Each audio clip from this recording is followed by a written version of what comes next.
We're about to hopefully discuss and show you how to handle the medium of the watercolour, its methods. We'll first kick off with regards to the understanding of your materials.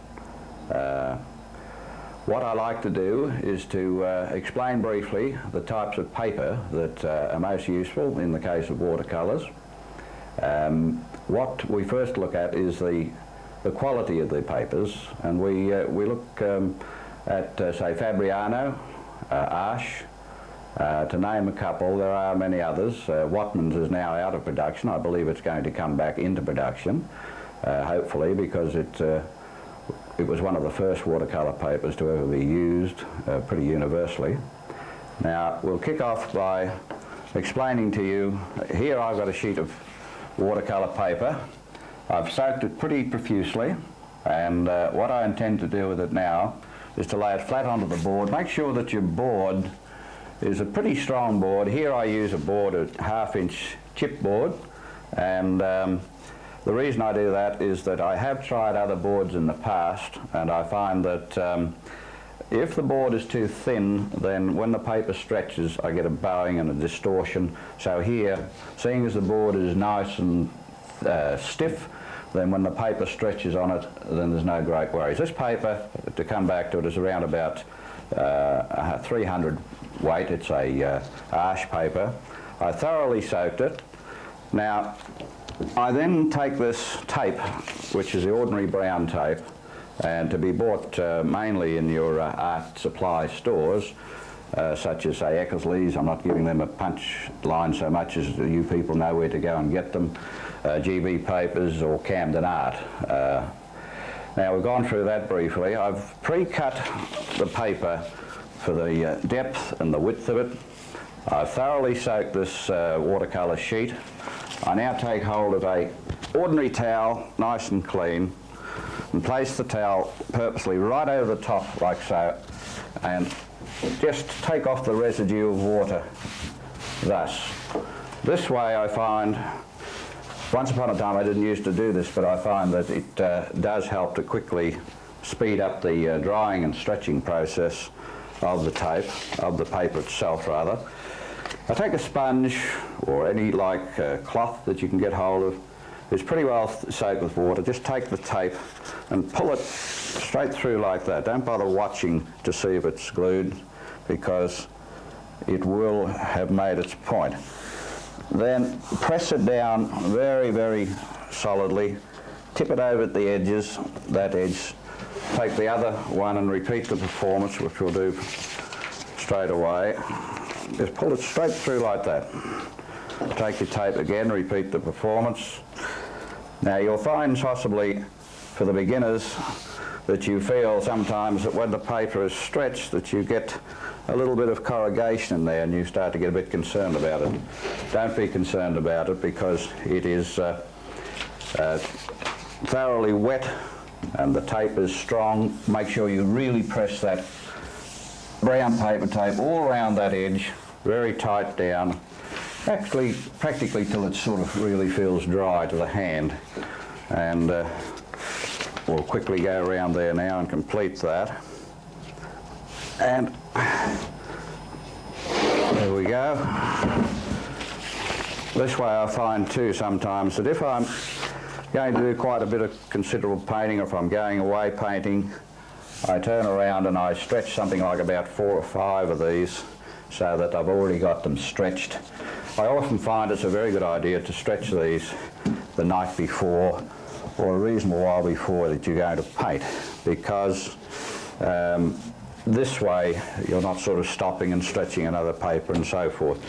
Now the drying time of that, try not to force it in any way with regards to forced drying. As I say, by stretching it the night before, I leave it just sit there like that and let it dry normally, because if you force dry it you might put too much heat on that side, not enough on this, and then it'll have a tendency for the weak wet side still to break away, so therefore you won't get a good stretch.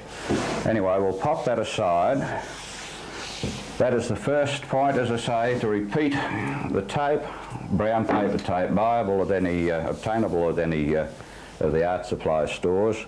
Watercolour papers if we think in terms of purchasing of watercolour papers for the beginner, try not to get yourself involved in too costly a procedure of getting the, shall we say, the really good, strong stuff and so forth, because you could run yourself into quite a substantial cost in regards to a sheet of paper. The ones I use these days, hopefully I'm doing my work properly, I feel confident. Sometimes the big 600 weight paper costs me about $7 to $8, so therefore if it's not successful it's quite a costly expenditure. But you will find that you can obtain your papers around about between $2 and $2 and $3, so that's the best paper to work off on. All right? Well, now this is the board finely dried and stretched. As you can see, it's all nice and tight and flat, and where I find it is, even though the paper sometimes is very thick, a lot of people say, why do you stretch very thick paper? Well, I stretch it because in some cases I find that when I do stretch it, if I just get that to dry just and that's all, I know the water is still saturated through the paper and I can apply washes on it straight away and the water is all the way through. It's not just sitting on the top, it's not dry in other words. So when I put washes on it, it can absorb in and give me the different effects that I'm possibly after. But with watercolours, who knows? It's very, very, what should you say? It's very surprising. You don't really know what's going to happen. You hope that there's going to happen for the best. But anyway, to recap, that is the paper, fully dried. And always when you place a full wash on, particularly in this case, you sometimes will get a slight buckling, but not very often. And it'll always dry back tight, nice and tight, so that when you finally finish your painting, if it's successful, you cut off the edge. We're leaving the brown paper that's on the half of the white paper, and that's keeps a good stiff edge, and it's a great assistant for the person or the framer when he frames. Now that's explained the stretching of your paper, the wetting of it. The one thing I forgot to mention in the early piece was the fact that the soaking time of your paper, say between 5 and 10 minutes, no more, no less, soaked in a bath preferably. Sometimes if I'm outside and I've had to stretch it, just dip it in the river or something like that, so that looks after that problem. Now I'd like to go on and discuss your palettes, your brushes, and also the various colours to be used basically. Well, first of all, look at the brushes. Now you can once again you can run yourself into quite a considerable cost by purchasing very provocative brushes such as pure sables, which are very, very costly these days, and they've never been cheap if it comes to that. But that's a nylon brush. It is a Daler, I think it is, a Daler brush, and it's number 1 inch, in other words, 1. Possibly, I like to point out these things of cost structure, so it gives you an idea. I think that cost me originally around about $10 to $12. That is an old sable I still use, quite considerably old, about 45 years old. Now once again another pointed brush, it's a nylon. Once again another pointed brush and nylon. So I've got 4 brushes there to kick this painting off with and follow it through. I have other fine brushes, once again nylon. And the cost structure of those would range from say $2 up to about, or as I say, the biggest one about $12. This one I use quite considerably. It's a nylon, it's a chisel to give me nice straight edge finishes, or trees, trunks and so forth. And then finally, this brush here I use another nylon for daubing. I do admit basically that these brushes do not last anywhere near as long as a sable because they have a tendency to wear. And they sort of wear away, whereas the sable would last much, much longer. So there are your brushes basically. We now come and look at palettes, receptacles for putting in your big washes. Here, well, I've always been quite happy with just old sources to get plenty of washes in, making sure as much as you can that they're all basically white, so that the colour that you're mixing really you're not being, if you mix, say for argument's sake, a yellow in there and that was a greeny colour, well you couldn't really see the density of the wash. So these are what I use, just old sources, and I find they're quite good. especially if I am at the stage where I've got to get big washes and so forth, and they hold quite a quantity. So that's looking at the pallet end of it. There are a lot of pallets on the market, plastic ones and so forth, but work with what you feel good with. That is the main thing. And but this, I find, is quite substantial and quite good. So I've explained your palette for working in, such as sources. Here we'll look at the colours, Winsor and Newton. One good thing to remember is if you are taking up watercolours and you find that you're getting somewhere with it, the old story is what you pay for is what you get, because if you turn around and take and buy lesser colours, such as students, they might go on nice and wet, and when they're wet they look really beaut. And but trouble is, when they dry out, they really dry out flat. So you've got to go to a bit of cost structure. I buy these where possible in the bigger tubes because of the cost structure. A lesser sized tube, which I haven't got here for the moment, the smaller ones, such as, say, cobalt blue, for argument's sake, well, it's better to buy them in the big tube. Sure, you're not paying twice as much, but you're paying, say, maybe for that around about $5 odd, whereas for the smaller tube, you're still paying about $2.75, and they do range in cost structure. Now, let's have a look at our palette that we hope to work with successfully. I've got, first of all, say, cerulean blue. I then have a cobalt blue. That's working in our cold, looking at our cold range. Rose madder genuine for warming my colours up. Davies grey for real neutral feeling of colour. No great drama in it, but it's essential. Burnt umber, raw umber, chrome yellow, and a Payne's grey for the stronger dark shadows and finishing points off. Now, we proceed on with the most important part that possibly most of you have been waiting for. 9 times out of 10 they usually say, well, he's explained all that, when's he going to get on with it? So here we go. Now we look at the composition of your painting, of how you want it to be composed. Normally you get a lot of the beginners go down and they first of all get down to a spot and they just sit and say, oh, that's it, bang, when they don't research out the possibilities of the scene in front of them. In other words, what I'm saying is that don't just go down there and sit at that one spot and say, oh good, I'll paint that. Spend a little time.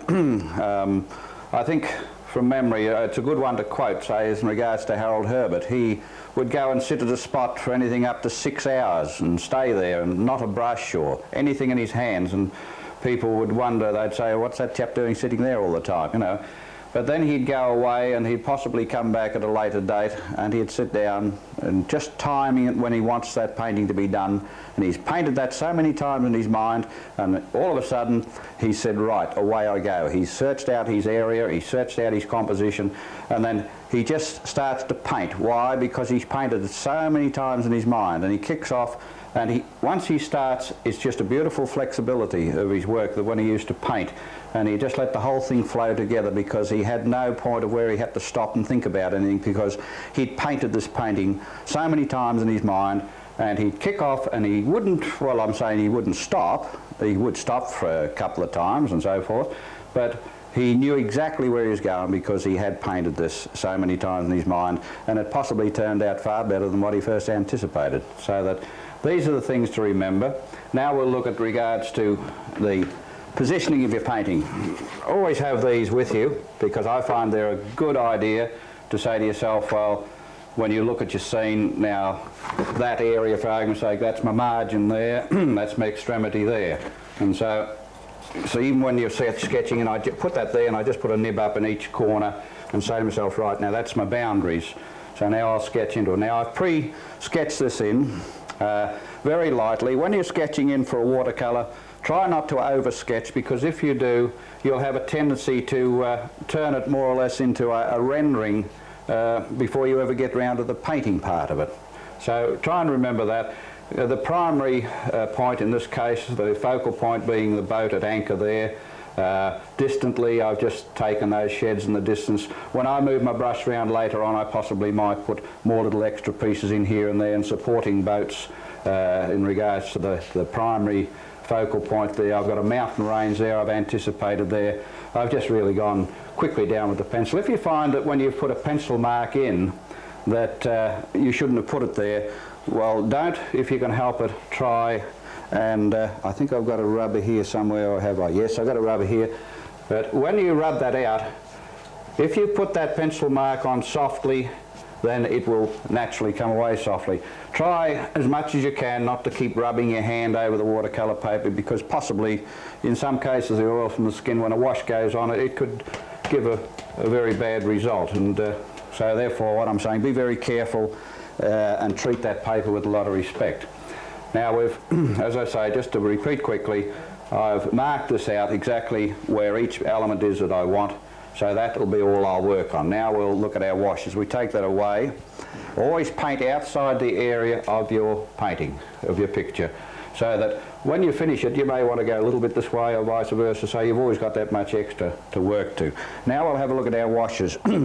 Let's first of all take the cobalt blue, mixed up in quite a substantial amount. In this case, I will work wet on wet to get that sky moving. That's my blue, my cobalt blue. I'll just warm it up a little bit with some rose madder genuine, a little touch of alizarin. Not too much, because it's a very, very volatile colour, and you should have your tube of rose madder genuine, unless you're a hot colour painter, as they say. You should have that tube for quite some time, because it's introductory and warming up colours and so forth. I now have the chrome yellow over here. We'll mix that up what we anticipate.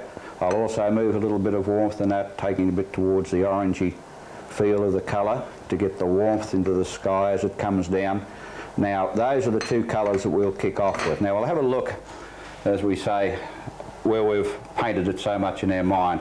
I want the blue to kick off here, and I want it to run down. Incidentally, by the way, too, possibly you'll ask the question of painting colours, painting watercolours for argument's sake, standing up. Well, I've found over the years that I've managed to sort of teach myself to control that water by purely controlling the run of the water by how much water I put on, so that eventually, if you can get into that habit, it is a good thing to do. But I'd suggest for the beginner to learn your basic washes laying them down flat. A reference book back for you people to work off. I've always advocated it and suggested it to the students. A book by Roland Hilder, who was a distant relative of J.J. Hilder, English artist, and it is a very, very substantial book. It only costs you around about $4. It's not the Jewish coming out in me, but I like to be able to say that try not to expend too great a cost in what you're doing, because this can come later when you get better at the, or more proficient at the technique of the watercolour. But that book by Roland Hilder, I think it's around about $4 to $5 now, but it has everything in it basically that you get in a big book that you'd pay a substantial $30 or $40 for. So now we'll kick off. Now, one thing I would like to mention here is a sponge, an ordinary sponge. I want to get a movement first for the working wet on wet. So rather than use a brush, I'll kick off, I'll take the water right across. Don't be afraid that when all this water sprays down here, really I should have a towel under there, but we wet the surface pretty profusely, and here we'll work it down. Don't be too erratic with it, but make sure that that surface is pretty well wet the way you want it to be, and you take a good look at it, making sure if you look on the side, see I've missed a piece there for argument's sake, now I've wet it. Now if, for argument's sake, I thought now, well, when I start to run that colour on there, I'm going to get too fast a movement, well, I can squeeze the sponge and I can take some off, and just enough to dry it or take a lesser amount of colour onto the paper. And I think that should be just about right. Now, having pre-mixed my colours now ready to move, when you move your brush on a movement of colour, try not to start in there and in there. Always sweep from the outside to the outside, from the top to the bottom. Not necessarily so much you're going to work that way like that, but you are this way. So we'll kick off the colour that we now have, and this is where we've sort of floated our boat, as the saying goes. We hopefully hope that we've prepared everything accordingly and we've left no stone unturned. So we'll move the colour. First of all, just try it up there. Watch the colour come down. One good thing to remember is when in doubt, go light. Don't try and go too heavy straight away. Now we'll watch the water do its work. Keep adding up the top there. Just keep adding that colour up to the top. And now it's governing, it's coming down. I'm getting ready to worry about that.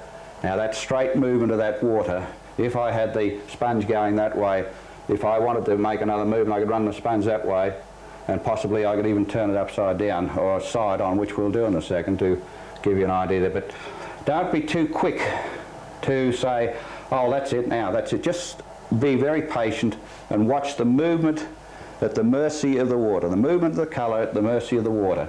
And this can go for quite some considerable time. So we'll now add a bit more over to here. Once again, take a full brush, keep your brush pretty full, and sweep it in across here and add colour up there. I want to add some more colour up here. Right, so I know that water's waiting to receive it to bring it down. Don't worry about that happening there. Always when that paper's wet, you will find that you'll eventually learn to get to govern and watch different parts that are taking on each time. I'm just loading that colour there, a little bit more extra up there to give me what I want, a bit more drama there, a bit more drama, and that there. And now we'll just watch that do its work. Now where you find that if you didn't want that colour that exists down the bottom, if you just quietly keep introducing water onto that malformity or where you don't want it, and the paper, the brown paper tape, will hold the edge as long as you don't get too overdone with it, and it'll just dissipate it out for you. Actually speaking, I should have a towel under there, but just so I won't get into too much trouble, I'll just wipe that clear. In that brief time, we're watching this water do its job. One main thing to remember with your watercolours is that the result of your work will be the more you paint, the more you'll find out these different things that happen, and not to move on too quick, to spare the time to watch this movement of colour coming down, to give this nice sort of rainy effect. And just around about that time now, if you want to find out where the densities of water exist, well, there's more profusely there, not so much there, and so on. So to know where they are, now we'll work on the painting to get a warmth right through there first. And we'll still work while that water's working down. Now don't worry about the outline of the boat, so long as you keep your washes consistently, as I said before, when in doubt, paint light. Now I'll put more than I need in colour density and colour tone, but the water will dissipate it out for me. So I've got to think in terms of where I want that movement to take place. So I think I'll move in an upward movement straight up there like so. I'll move back up into that wash that I've already established, and also noticing that the paper's starting to dry down there rather quickly, really. But be very definite in your brush strokes. Don't paddle around too often or too much. Let that be enough.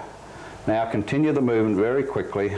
Now I'll add water there because it has got away from me and dried somewhat.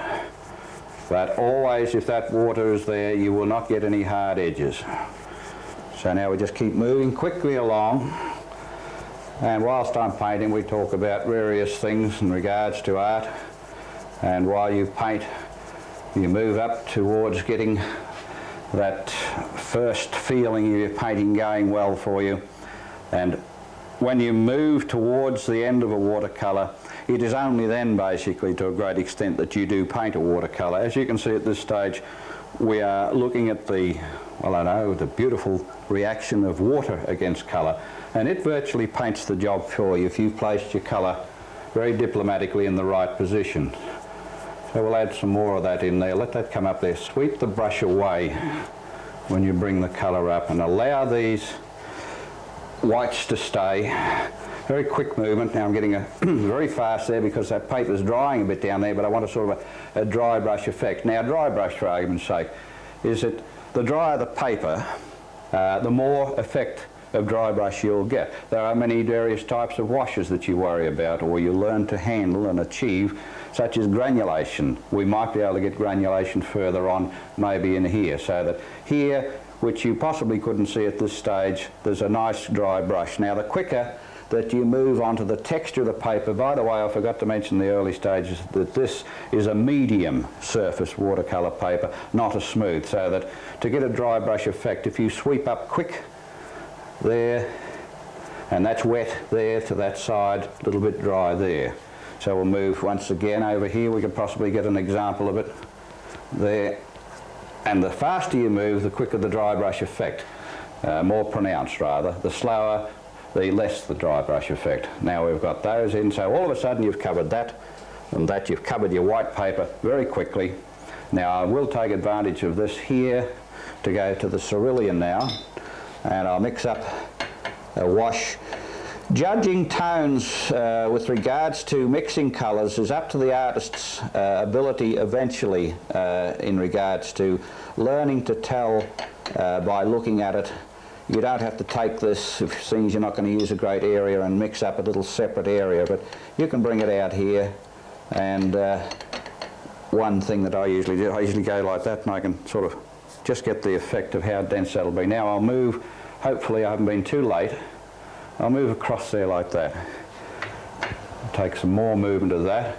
Move that mountain. Don't try and plan the shape of the top of your mountain, because if you do, your moment is lost and you're going to slow up and you're going to get slow in there and you've lost your whole basic movement. So we've placed that on there, I've picked it, and don't, as I say, get over ambitious with regards to the movement of the colour. Let's try a sweep in here. We'll leave that nice glow that's taking place there. Be quick to pick up points that are possibly going to be a very great aid to the finish of your painting. I'm already starting to harness light areas there for distant shore things and so forth. Now, the reflection of a mountain in the water. So just carry that down there quickly. This is the beauty of using this wide brush. Now I'm getting dry brush and I'm getting wet on wet at the same time. And I'm getting all these, I'm getting 3 out of the 1 brush stroke in a sense. A little bit of blue in now, a bit of cobalt, that sky colour in with that cobalt in there. Sweep down here, a little bit of a density in here. Now, the danger to overpaint. Don't try and work too much. Don't work ahead of your painting, in other words. You could work and do a finish there. Come over here now, because you've gone from that tone to this tone. So now let's come across and work here. Take that same mixture of the cerulean. Our other colours will move later. The timing is the thing. As I say, if you want to keep working wet on wet, then if you find that you've missed there and it's already dried, but you say, oh, I've missed that. No, you can re-glaze it again, but make sure you're outside your area, which I'll show you later on. Now we'll take a movement here, just moving nicely. Very nicely, as a matter of fact. There. Very quick. Get the feeling of your subject in front of you with your brush, because all aesthetic results are obtainable by the artist with the artist's ability to quickly see and grasp. Here I do tentatively stop. I'll sweep that back into there. Keep your brush moving. Make sure it, and you still want to get that nice vinetted feeling of the background moving in there. So now, just in a sec we'll have a bit of a look at that. I'll go for much more density here again in that cerulean blue. I'll also take a little bit of the rose madder genuine and introduce it into the cerulean blue. And just a little touch there. Now if I leave that alone and don't try and fiddle with the brush, it'll do its job. Now I'll come across here. I'll just look. Now just a little bit more intensity where I first kicked that first mountain off. Right, here we go now, and just hopefully that it's going to give it to us.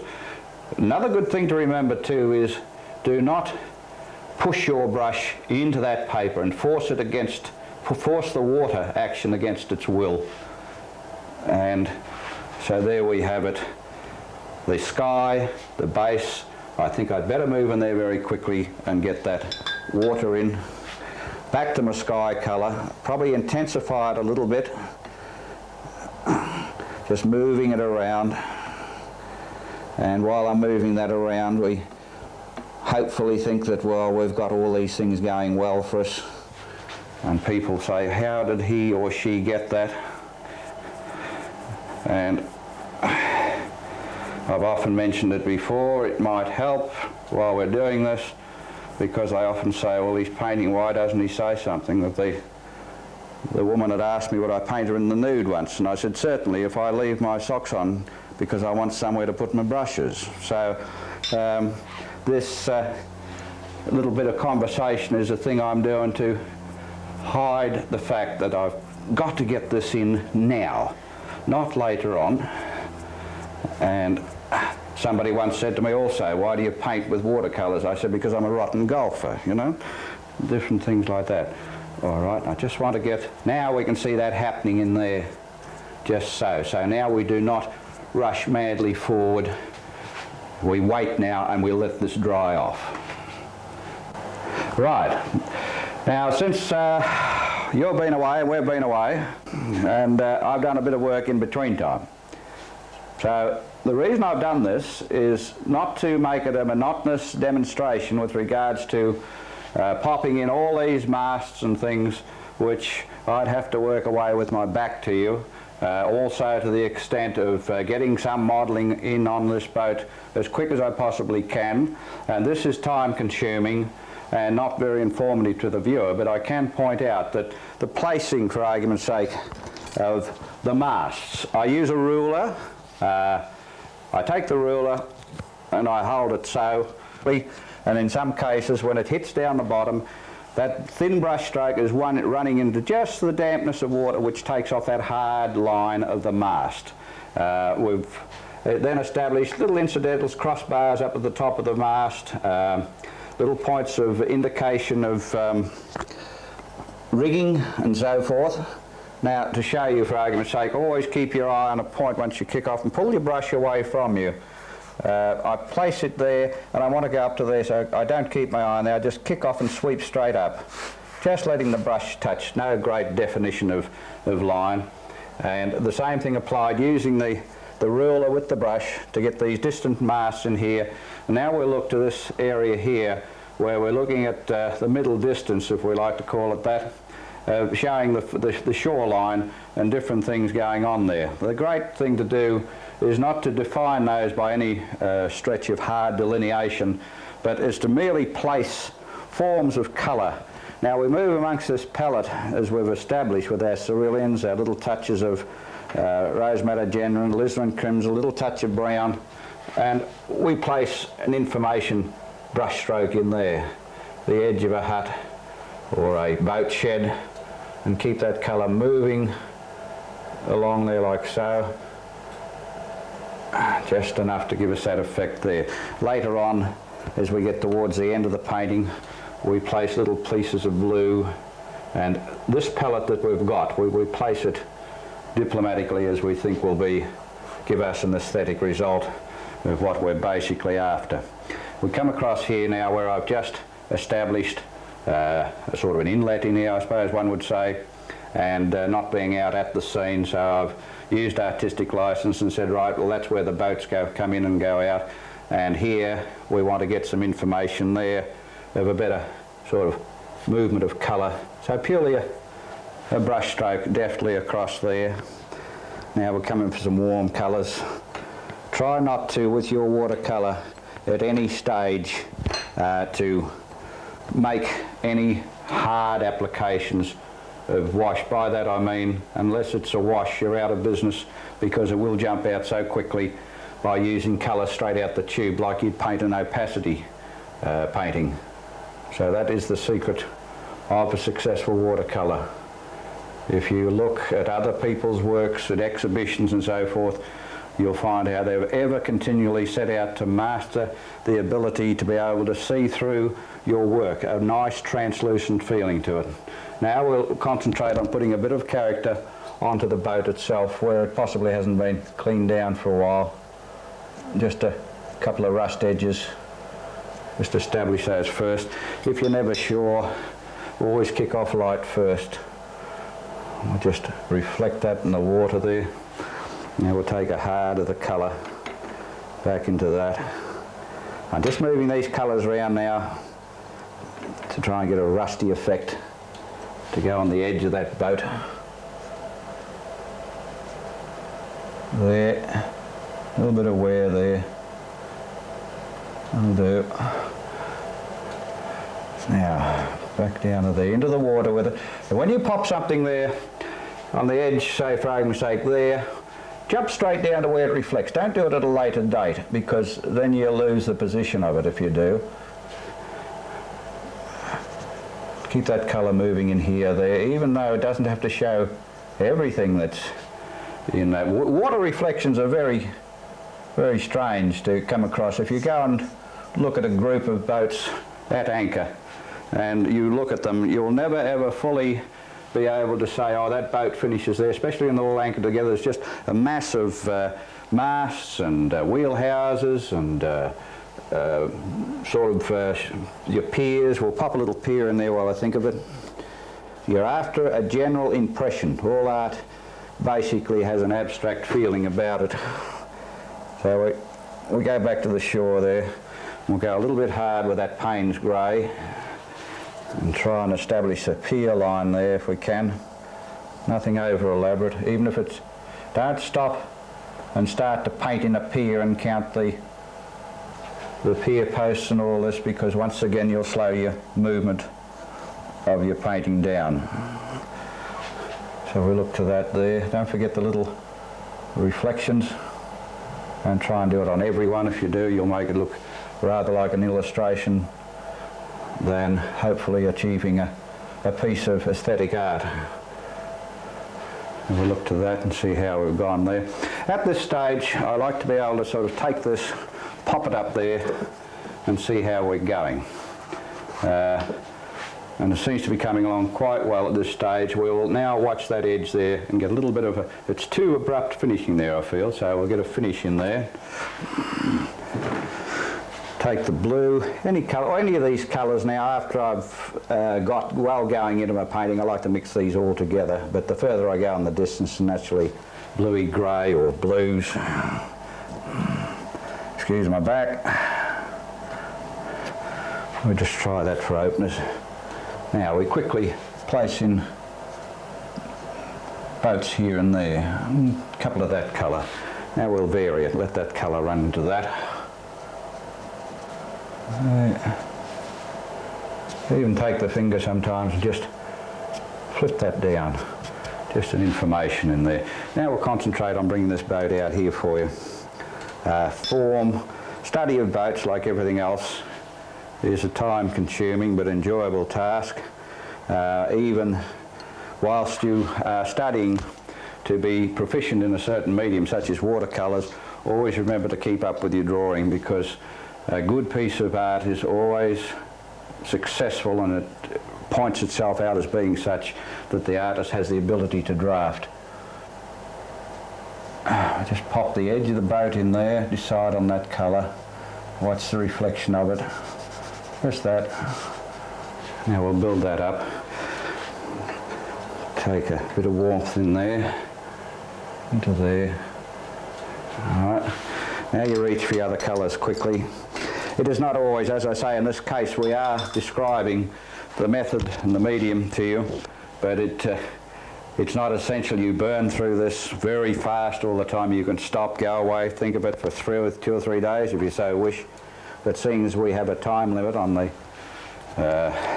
span of producing a demonstration of this nature, we've got to move somewhat quick, so we must have an idea of, well, now where we get one colour to blend to another, I introduce a colour, I take another one and I throw it to that wet edge, and that gives me such there, like that. Keep your brush strokes quick and deft. Don't stop and start to draw anything in specifically with the brush. Once you've got the movement of impressionism going with you, hang on to it and forever keep it moving. Once again, once I've got to jump straight down underneath and put the reflection in of that.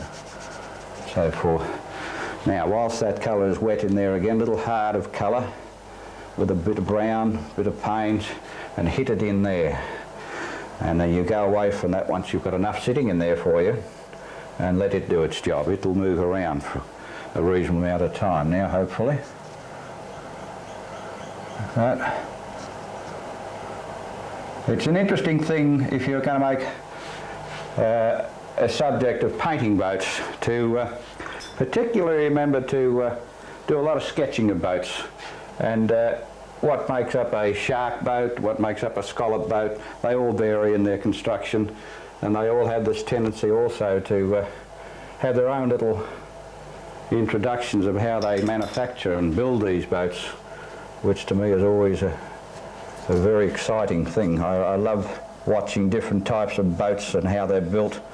I love studying the shapes and the different ways that they put their aerials and things up and their fishing part. Now we'll just have a quick look at that there. I'll take the wide brush and we'll move in now, hopefully with a bit of confidence. We'll try the dry here. Keep your brush moving. Be very definite once you know that you think you've made up your mind on it. By just a sweep across those, I can move those colours together. I'll come down there further. Now, here we go. Now, as soon as I put a tone in like that, that underneath tone which was dominating is now made a highlight. And I want to join those two together like so. We'll come over to the side here. Just don't try and make that background in any way become a focal point so much as this is your focal point. So don't try and do too much extra work anywhere around here that's going to conflict with that standing out as being your focal point of your painting. Now we'll start to move quickly here and build up the background. Sweep the brush. I'm still going after that dry brush effect, which I think is very effective, seeing as I think we might have done all our work properly. Our last tone that will now bring this boat out.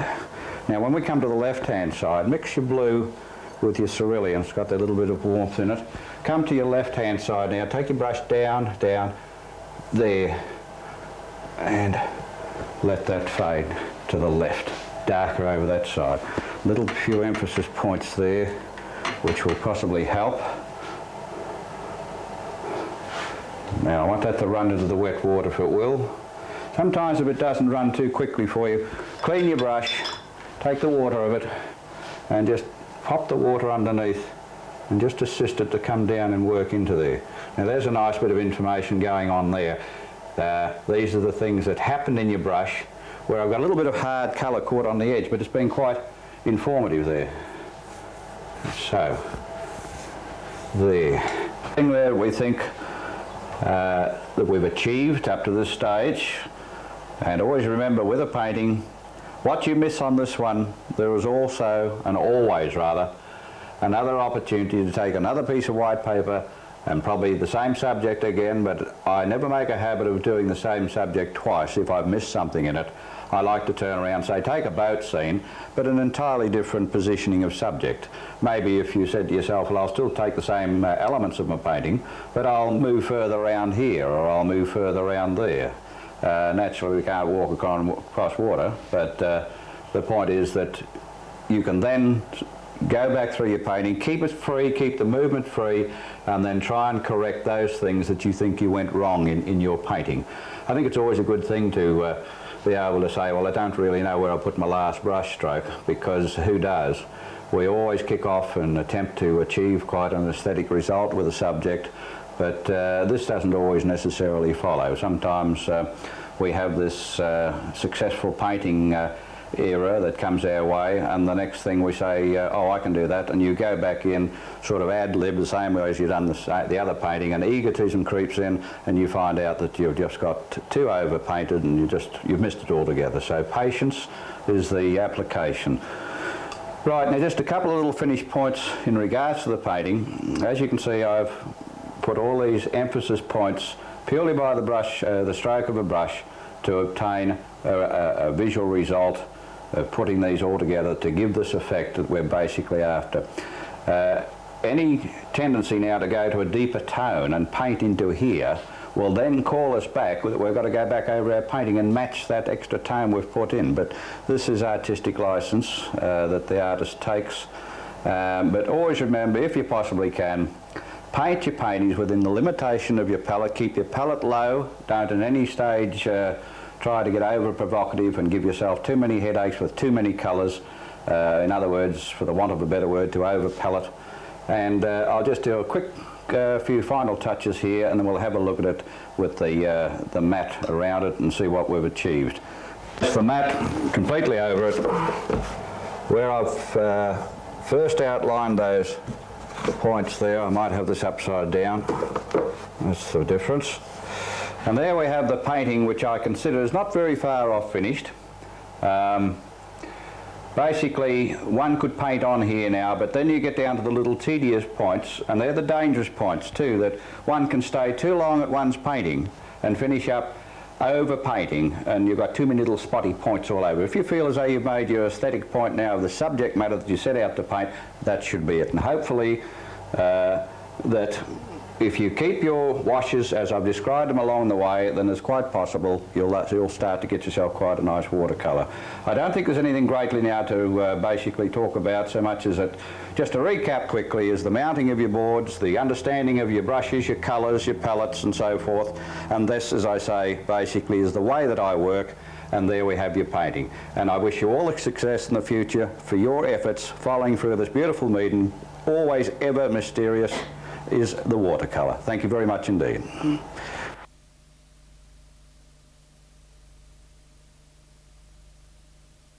Way of contrast, as opposed to the painting we just finished, here is a work that I sometimes like to indulge in, and that is illustrating, of which I used to do quite a lot of in the past years.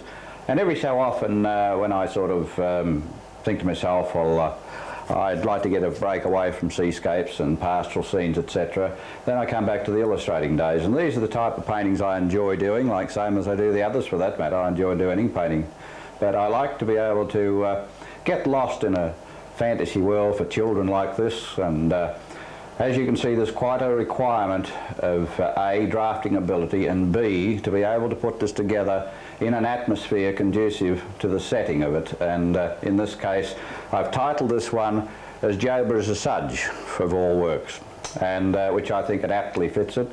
I've kicked the painting off originally as a watercolour, and all that's up here is applied basically, as I've said before, on the application of doing a watercolour painting.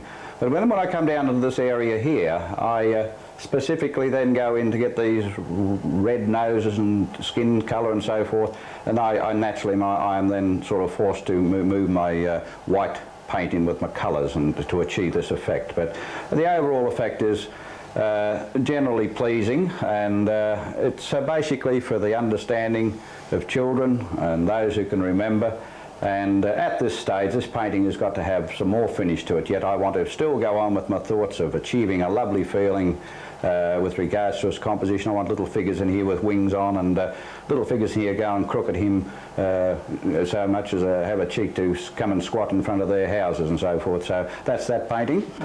For the want of a title, one always thinks, is it important to have a title to a painting? Well, possibly yes, possibly no. Seascapes are an always enjoyable subject. They can be placed anywhere around the world, basically, unless they're a specific identification, such as the London Bridge at Port Campbell or something like this, so that we'll just briefly explain to you here how I went about this. This is one of the rare times that I placed the watercolour paper flat on the table, and I load the paper with water, just absolutely load it, pre-mix my colour, and then out of the saucer I just pour the colour straight in, and I watch the movement. Even when it's flat, it moves. And then we get that in first. Then once that's done its movement, and I wait, I could wait anything up to an hour and a half, maybe 2 hours, and then I watch it and I think about it. And then the base part here, we go for this here.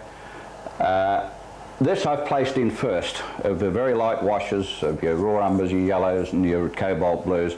But the main theme I'm going for is the focal point of this, whereas I replaced it back on the table, wet it again, or as some people say, reglazed, and then I had to get another movement here to bring that wave out. Not touching that edge of that wave by any stretch of imagination to allow it to have a sharp edge, possibly using little pieces of Kleenex tissue to lift them out and so on, so that it's not overloading its subject matter with regards to elements, just the nice mistiness right across there, letting the white paper become the waves, no white introduced in there and anywhere at all whatsoever, and then finally, once we've placed our painting with these rocks and that, and then getting this nice downward movement as opposed to that to get a finish to that painting. Right, now here we come to another painting. For the want of a title once again, if it's necessary, Autumn, and the idea of this painting is not to overload it with elements once again, but to place, as you'll possibly know, I go for the lightest colours first. I have my quick washes first, and a light wash all the way down there.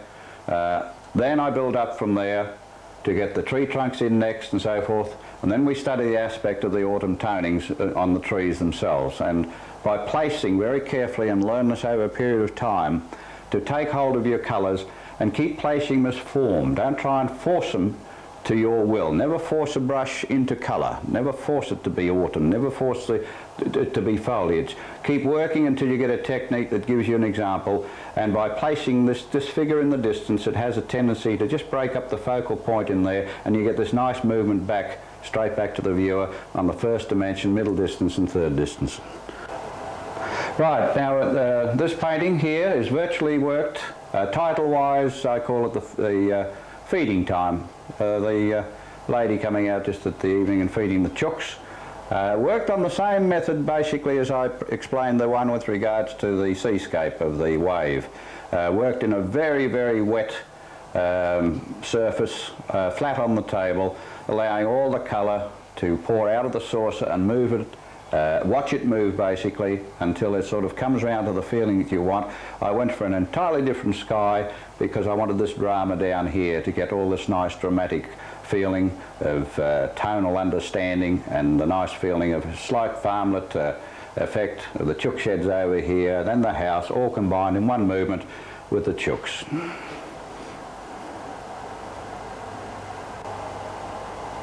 This painting we title The Marketplace.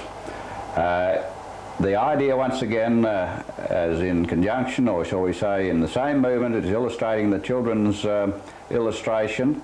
One must be able to have a very good understanding of putting a composition like this together in regards to understanding the architecture of that day, the costuming and the putting together. Here I've used an unusual method. I have moved the sky, got it to what I want it to be, but then again I've touched it with little bits of Chinese white just to give that nice little highlight and to show, just to hopefully to get this effect that it is an old shipping town. I've only just showed the masts, and when we run through it quickly, over the right we have the poor farmer, over the left we have the rich farmer. Then we have the people with their stalls, we have the town drunk, we have the town crier, and we have the young couple going shopping, and this is the way you enjoy yourself putting these together. Had to do quite a bit of study, a Tudor style understanding of that era, that time, and before I placed those washes down I outlined this all with a brush, a very fine brush in outline, not with a pen but just finely with the brush, and then put my washes over the top of that, and that is the marketplace.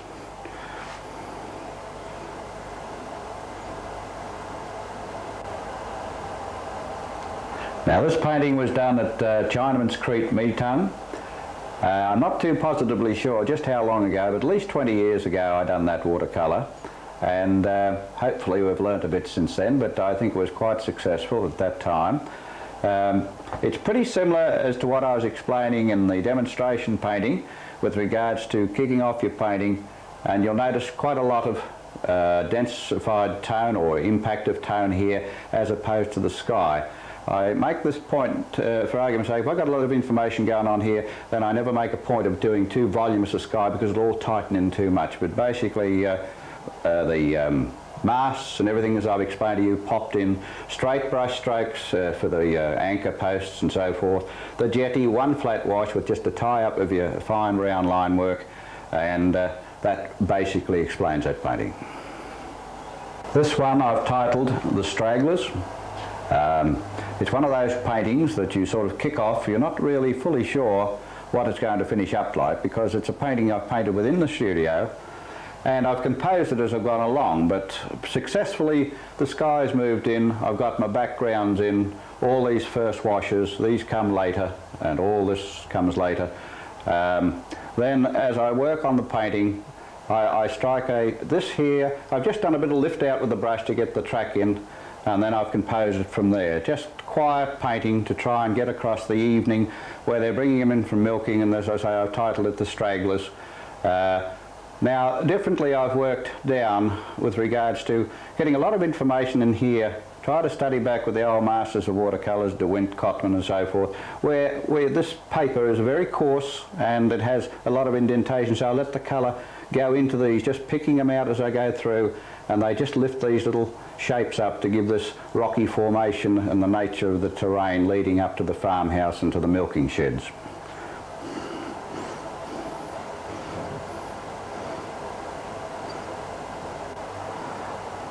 And this painting, well, I really haven't got a title for it yet, but I naturally, for the want of a title, The Old Homestead, painted up round the back of Myrtleford Way. Coming back to where we done the demonstration, this painting is on a much lighter key and a much more sensitive application of washes. It's one of those paintings when you first kick it off, you get your sky and you isolate this white area, having pre-drawn your old house in, isolate the white area and quickly paint around, let it run. The fence, when you come to fences and things like this, don't be too definite in placing them as a new fence or something like this. Go for the oldness, like painting a portrait of a person, age, and then all put together by applications of flat little washes, all coming together, eventually coming up and up and up to finally give you, hopefully, an aesthetic result.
Use a big brush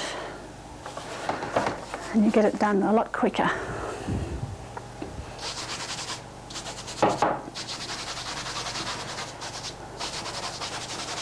Cover that right over and I'll just wipe it back.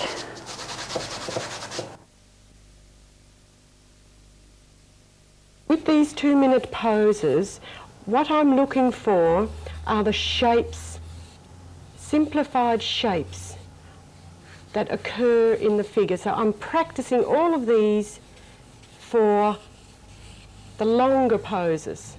So this time I'm making more of a geometric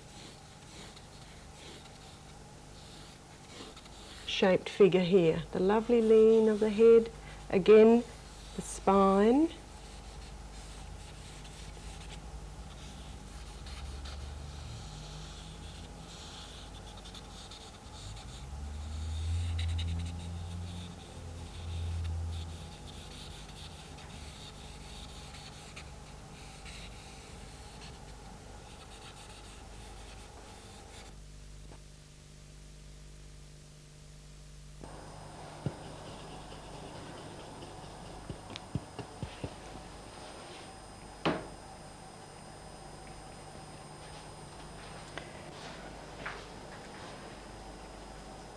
While I've got that tone, I'll just look over the rest of the pot and see where I can see that colour reflected.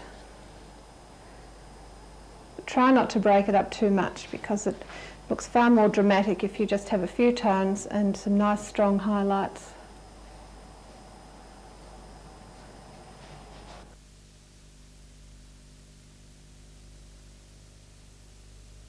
The trees will have a slight yellow tone to the foliage and the violet will complement it. So we'll go in first and get our shape of these background trees, or middle distance trees, I'm sorry, with this violety colour, and it's quite a soft pastel-y violet. We'll go in, I would suggest somewhere there and get it in the distance there. Once again thinking about the effect of umbrellas, making sure that we are looking through it. Gum trees, no matter how large they might be, you can still see through them. The foliage is sparse, so we'll get that right up to that trunk. But now you'll see we're getting a light line showing on that trunk, which is what we're going to need in the future.